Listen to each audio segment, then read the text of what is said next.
Dear viewers, इस topic को अंग्रेजी में देखने के लिए देखिए हमारा English YouTube channel.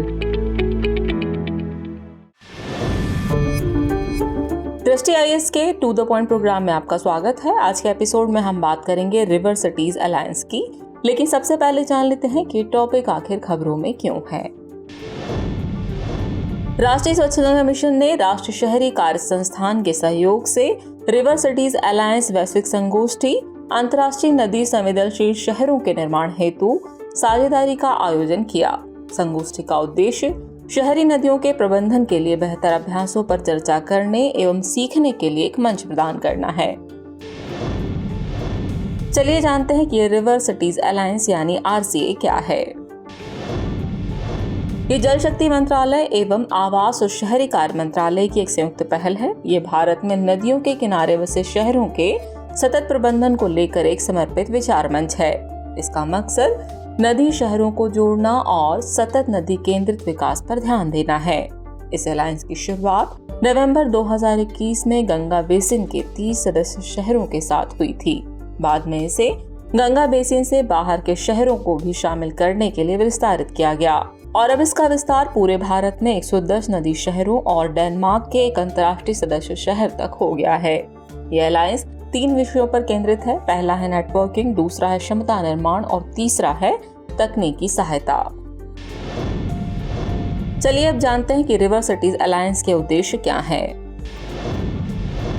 River cities alliance के उद्देश्यों की बात करें तो इसमें शामिल है सदस्य शहरों को शहरी नदियों के सतत प्रबंधन के लिए महत्वपूर्ण पहलुओं पर चर्चा और सूचनाओं के आदान प्रदान के लिए एक मंच प्रदान करना, नदी से संबंधित राष्ट्रीय नीतियों और उपकरणों को अपनाने की दिशा में काम करना, शहरों के लिए शहरी नदी प्रबंधन योजनाएं तैयार करना और शहर विशिष्ट क्षेत्रीय रणनीतियां विकसित करना जो स्थायी शहरी नदी प्रबंधन के लिए आवश्यक हैं।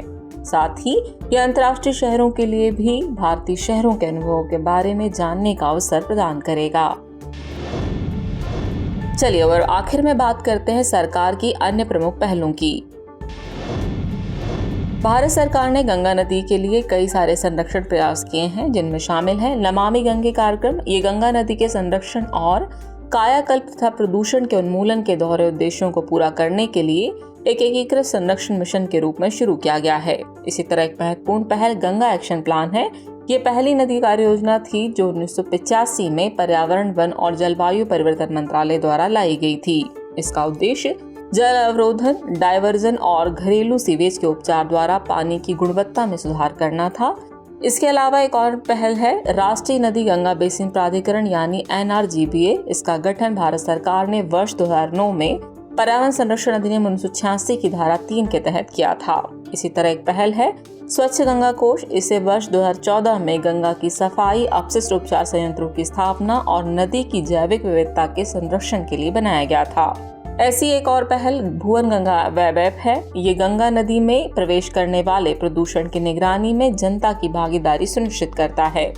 इसके अलावा अपशिष्ट निपटान पर प्रतिबंध भी इसी तरह की एक पहल है। इसे वर्ष 2017 में नेशनल ग्रीन ट्रिब्यूनल यानी NGT ने गंगा में किसी भी प्रकार के कचरे के निपटान पर प्रतिबंध लगा दिया था। चलिए वक्त हो चला आज के टॉपिक से रिलेटेड अभ्यास प्रश्न को नोट करने का। तो अभ्यास प्रश्न है, रिवर सिटीज अलायंस यानी RCA के संबंध में निम्नलिखित कथनों पर विचार कीजिए। कथन 1 है, ये नदियों के किनारे बसे शहरों के सतत प्रबंधन को लेकर एक समर्पित विचार मंच है। कथन 2 है, इसमें केवल गंगा नदी बेसिन के शहर शामिल हैं। उपरोक्त कथनों में से कौन से सही है या फिर हैं? आपके ऑप्शन है ऑप्शन A केवल 1, ऑप्शन B केवल 2, ऑप्शन C 1 और 2 दोनों, या फिर ऑप्शन D न तो 1 और न ही 2। तो व्यूअर्स, इस प्रश्न का जवाब कमेंट बॉक्स में देना न भूलें। जल्दी मिलते हैं नए एपिसोड में किसी और नए टॉपिक के साथ। तब तक के लिए शुक्रिया।